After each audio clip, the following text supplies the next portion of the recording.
Hello বন্ধুরা, সবাই কেমন আছেন? আজকে বলবো এক গরিব অসহায় ইউটিউবারের জীবন কাহিনী। আজকে মাসে প্রায় 1 লক্ষ টাকা ইনকাম করতেছে ইউটিউব চ্যানেল থেকে। তাহলে আপনাদের বলবো কিভাবে সম্ভব এবং কেমন করে সে মাসে 1 লক্ষ টাকা ইনকাম করতেছে। আপনাদের দেখাচ্ছি তার ঘরবাড়ির অবস্থা। সে ছিল অনেক এক গরিব এবং অসহায় গ্রামে, অনেক গরিব ঘরের তার জন্ম হয়। সে ছিল অনেক গরিব এবং অসহায়। তার বাড়ির চারপাশটা দেখলে মনে হয় যেখানে কোনো মানুষ বসবাস করতে পারে না। তাহলে এত গরিব ঘরে জন্ম হয়েও কিভাবে হলো দেশ সেরা ইউটিউবার? মাসে ইনকাম 1 লক্ষ টাকা, যার বাড়িতে গেলে বসার মতো কোনো ব্যবস্থাও ছিল না।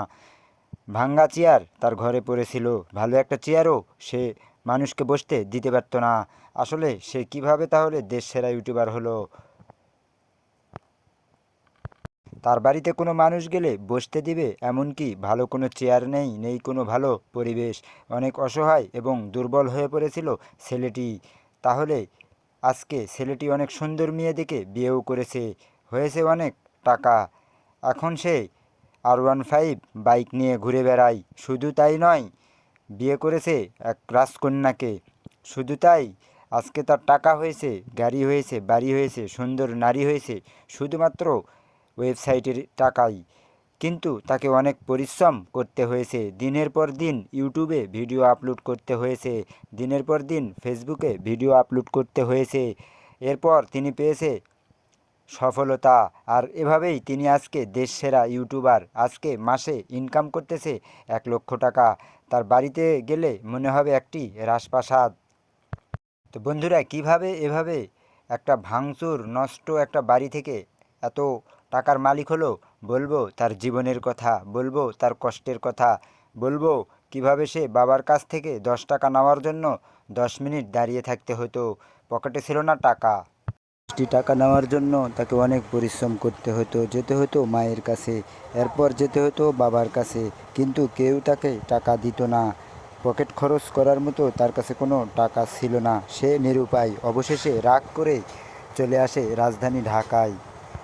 ঢাকা শহরে আসার পরে পরিচিত হয় একটা মেয়ের সাথে, আর এই মেয়েই তাকে বিভিন্ন জায়গায় খোঁজখবর করে কাজ নিয়ে দেয়। তারপর থেকে তাদের বন্ধুত্ব। এরপর তিনি একটি হোটেলে কাজ নেন। এই হোটেলটিতে মোটামুটি তিনি বেশ কিছুদিন ধরে কাজকর্ম করেন। কাজের পাশাপাশি তিনি ইউটিউব করতে থাকেন, আর এভাবেই তিনি সামনে এগিয়ে যান।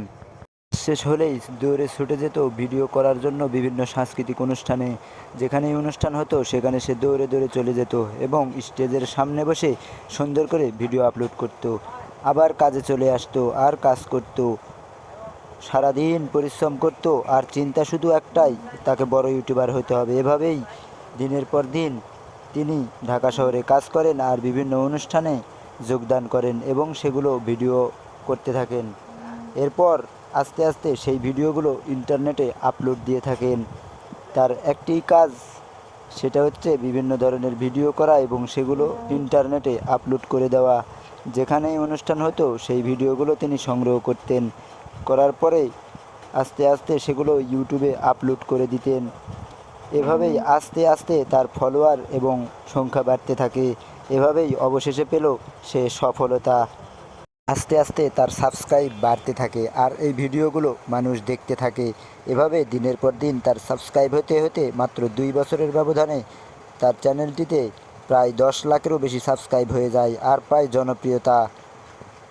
করা বিষয় হলো, অল্প কিছুদিনের ব্যবধানে যে রেস্টুরেন্টে সে কাজ করতো সেই রেস্টুরেন্টই সে নিজে কিনে নিয়েছে এবং পুরো ফ্যামিলি সবাইকে নিয়ে রাজধানী ঢাকা উত্তরাতে থাকতেছে ফ্ল্যাটে, এবং সে 2 থেকে 3 জন কর্মচারীও খাটাচ্ছে। এটাই হলো একজন সফল ইউটিউবার নওগাঁর।